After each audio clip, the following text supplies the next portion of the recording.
What in the world did I just watch here?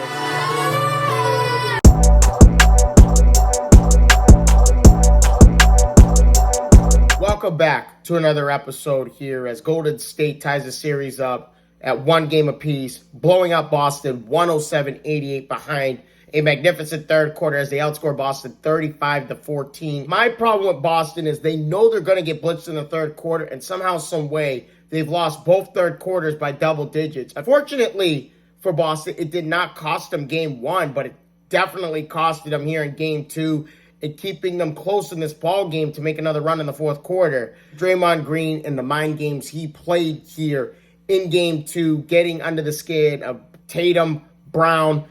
I mean, you barely see Jaylen Brown talking. You barely see Jason Tatum talking. Yes, I understand that Boston's not going to back down. It doesn't matter how many times Golden State wins a championship. They're not going to back down from them.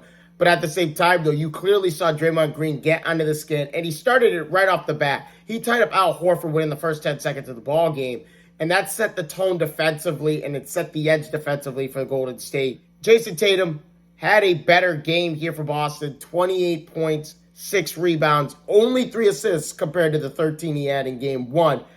But he had zero impact on the defensive end of the basketball here, as he was a minus 36 in the plus-minus column. So when he was on the court, they were outscored by 36 points. Zero impact for Jason Tatum on the defensive end.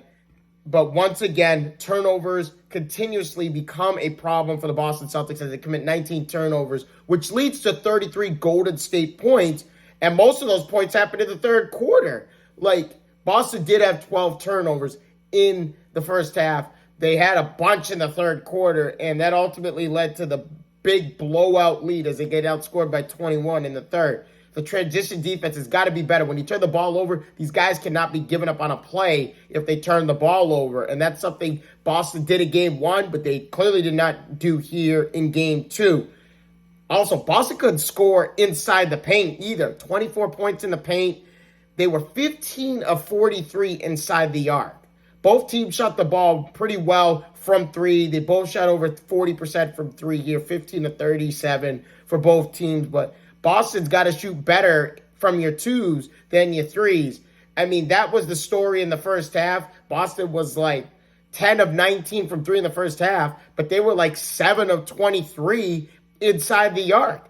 That cannot happen against a Golden State team that will pick you apart defensively, especially when you're not making your twos and they're making their threes. The ball game is over from that point forward. Smart, Horford, and Derek White, as these guys combined for 65 in game one, they only combined for 16 in game two. Derek White was the only one who really had a hand in being involved in the offense as he scored 12 points. But I will say this. Jason Tatum and Jaylen Brown have to get these guys going, and that's going to the 3 assists that Jason Tatum only had in this ball game, because they play in 1-on-5 basketball. You saw it in the first half. They got away with it in the first half because Jason Tatum and Jaylen Brown are scoring lights out. You got to get your role players more involved in the first half because that ball movement is so key. That keeps the defense honest no matter who's guarding who and who's switching on who. It keeps the defense honest all the way around. And you saw that in game one with 5 guys scoring in double figures in game one for Boston. And there was only 3 guys that scored in double figures for Boston here in game two. So they cannot fall in love with 1-on-5 basketball, which is something that Boston fell in love with in the first 50 games of the regular season. As much as I'm complaining about Boston, they did what they needed to do in Golden State. They take one game. They still home court advantage. Now can they play at home and take care of business and win 2 games at home? My guess is I have Boston winning game 3. Boston is 6-0 in the playoffs after a loss here in the postseason. In order for Golden State to be successful here in this series, Klay Thompson has got to get out of his shooting woes. You saw that in the fourth quarter. Steve Kerr tried to keep Klay Thompson in to try and get him in a rhythm offensively, and he just could not get it going for some reason. He shot 4 of 19, 1 of 8 from the 3, and he only scored 11 points, and they still won by almost 20 points. So, and Jordan Poole, yes, he played well, but I think it's a bunch of bull crap that you think he played well, and he scored 17 points off the bench.